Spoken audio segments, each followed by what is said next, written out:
बच्चों 2025 जेईई में पूछा गया एक बहुत ही बेहतरीन सा क्वेश्चन है। तो आइए हम लोग देखते हैं क्वेश्चन को किस तरह से सोल्व करेंगे।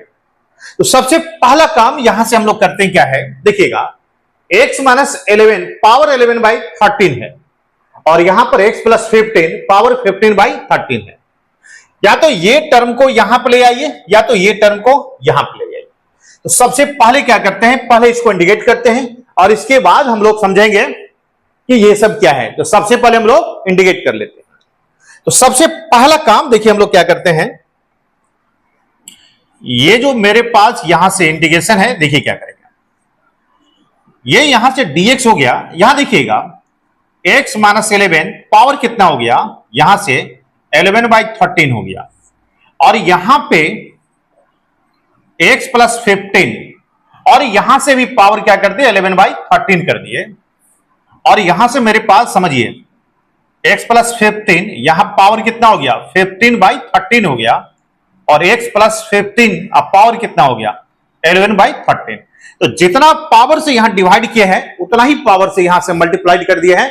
तो जो मेरा ओरिजिनल क्वेश्चन है उसमें कोई फर्क नहीं पड़ेगा। अब देखिए यहां से, अब हम लोग यहां से क्या करते हैं, यहां से ix का वैल्यू यहां देखिएगा, अब यहां देखिएगा यहां पर भी 11 by 13 x minus 11 x plus 15 power क्या कर दिए 11 बाई 13 कर दिए। अब यहां देखिएगा, अब यहां पर x प्लस 15 पावर कितना हो गया 11 बाई 13 और ये कितना हो गया। तो यहां पे ये पावर को और ये पावर को बेस सेम रहने पर पावर को प्लस करेंगे, ये आपके पास बन जाएगा यहां से x प्लस 15 पावर क्या बन गया 2 बन गया। सही है। अब हम लोग क्या करते हैं, इसको इंडिकेट करने के लिए यहां से t के वैल्यू को x माइनस 11 और x प्लस कितना कर दिया 15 ले लिया। अब यहां से dt बाई यहां से dx करेंगे u बाई v पर आएगा, तो x plus 15 into 1 x minus 11 into 1 divided by B square, यानी कि x प्लस 15 का होल स्क्वायर हो गया। अब यहां पे समझते हैं dt बाई dx का वैल्यू, यहां देखिएगा यहां मेरे पास x और x कैंसिल हो जाएगा और माइनस माइनस प्लस हो जाएगा, 15 और 11 को प्लस कर देना है, 15 और 11 को प्लस कर देना है। तो मेरे पास यहां से क्या बनेगा 26 और यहां से x प्लस 15 का होल स्क्वायर बनेगा। बना दिए। अब चलिए यहां से, अब हम लोग यहां पे dx का वैल्यू को निकालते हैं। तो dx का वैल्यू ये इधर जाएगा, तो यहां से बताइए x प्लस 15 का होल स्क्वायर हो गया और यहां पे 26 हो गया इंटू यहां से dt हो गया, ले लिए। अब ये जो मेरे पास क्वेश्चन है, मेरे पास ix है, मेरे पास क्या क्या बनेगा देखिए, और यहां पे देखिएगा dx और dx के वैल्यू को क्या क्या रखेंगे हम लोग, x प्लस 15 का होल स्क्वायर dt और यहां पे क्या रखेंगे, ये तो 26 होगा और ये वाला टर्म को हम लोग t रखे हैं। तो t का पावर कितना 11 बाई 13 हो गया और x प्लस 15 का होल स्क्वायर। अब ये टर्म आपके पास कैंसिल हो गया, देखिएगा 1 बाई 26 हो गया और t के पावर माइनस 11 बाई 13 और यहां पे dt हो गया। अब यहां से देखिएगा इसके बाद ये एक बहुत ही आसान सा इंटीग्रेशन में यहां पे कन्वर्ट हो गया।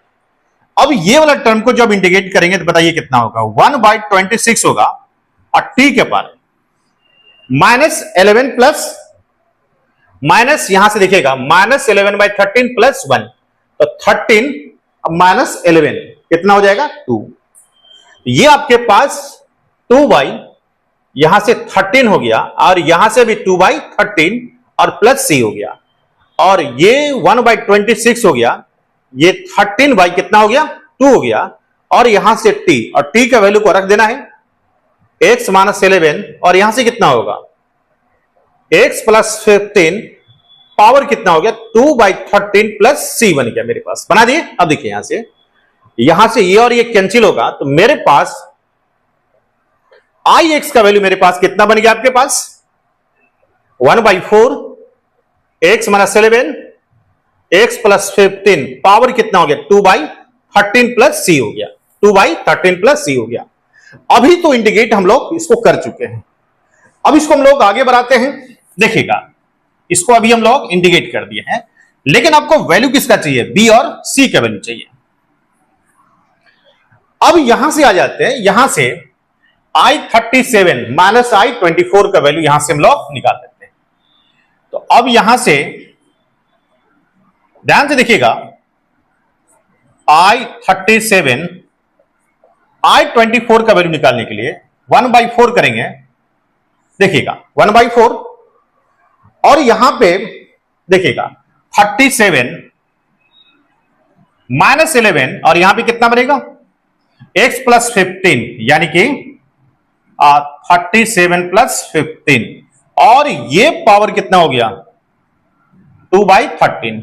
अब देखिए माइनस करेंगे तो यहां पे ये जो कांस्टेंट ऑफ इंटीग्रेशन c है ये तो कैंसिल हो जाएगा आपके पास। ये बताइए कितना होगा, माइनस में 24 तो 24 माइनस 11 एंड 24 प्लस 15 और पावर कितना हो गया 2 कितना हो गया 13 और ये c आपका कैंसिल हो जाएगा और इसका वैल्यू आपको दिया हुआ है, ये टर्म आपको दिया हुआ है। तो सबसे पहले इसको सिंप्लीफाई कर लेते हैं। यहां से देखिएगा 1/4। अब ये देखिएगा यहां पे 37 में से 11 करना है तो कितना बचेगा, 7 में से 1 जाएगा 6, 26 हो गया और ये कितना हो गया 52, पावर कितना हो गया 2/13 हो गया, माइनस ये कितना होगा बताइए, ये भी आपके पास 39 हो गया, 13 हो गया और ये कितना हो गया, ये आपका 9, ये 3, 39 पावर कितना हो गया 2/13 हो गया। अब यहां पे देखिएगा 1/4 हो गया, अभी 1/2 कितना बनेगा, ये 1/2 पावर कितना हो गया 2/3 और 1/3 और पावर 2 कितना हो गया 13, निकाल दिए। लेकिन यहां पे देखिएगा आपके पास b के पावर 1/3 के फॉर्म में दिया हुआ है, इसको हम लोग ऐसा लिख सकते हैं 1/4।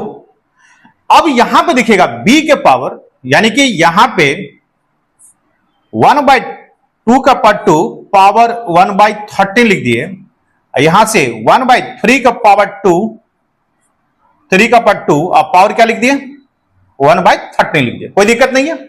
अब देखिएगा इसका वैल्यू क्या दिया हुआ है, आप इसका वैल्यू ये दिया हुआ है, यहां से कंपेयर करेंगे देखिएगा 1/4 1/b के पावर 1/13 माइनस 1/3 के पावर यानी कि c के पावर 1/13। अब दोनों को कंपेयर करके हम लोग करेंगे क्या, दोनों को कंपेयर करके b और c के वैल्यू को निकल जाएगा और जब b और c का वैल्यू को निकल जाएगा तो 3 इंटू बी प्लस c के वैल्यू को भी हमको निकाल लेना है। अब ये बताइए यहां से b का वैल्यू आपके पास क्या बनेगा, 2 के पावर 2 यानी कि b का वैल्यू 4 और c का वैल्यू कितना बन जाएगा आपके पास 3 का पावर 2 9। तो मेरे पास b प्लस c का वैल्यू आ गया। आपको वैल्यू किसका चाहिए, यहां से 3 इंटू बी प्लस c का वैल्यू चाहिए, तो 3 इंटू बी का वैल्यू 4 प्लस c यानी कि 9 यानी कि 3 इंटू कितना हो गया 13 यानी कि 39। तो मेरे पास कितना वैल्यू आ गया, b प्लस c का वैल्यू कितना आ गया 39 मिल गया। तो ये देखिएगा 2025 में पूछा गया एक बेहतरीन सा क्वेश्चन है और जितने भी आप टेक्स्ट बुक देखिएगा ये इंटीग्रेशन आपको जरूर मिलेगा, इतना ये वाला पार्ट जो है आपको जरूर मिलेगा। चलिए फिर से चलते हम लोग अगले क्वेश्चन की ओर।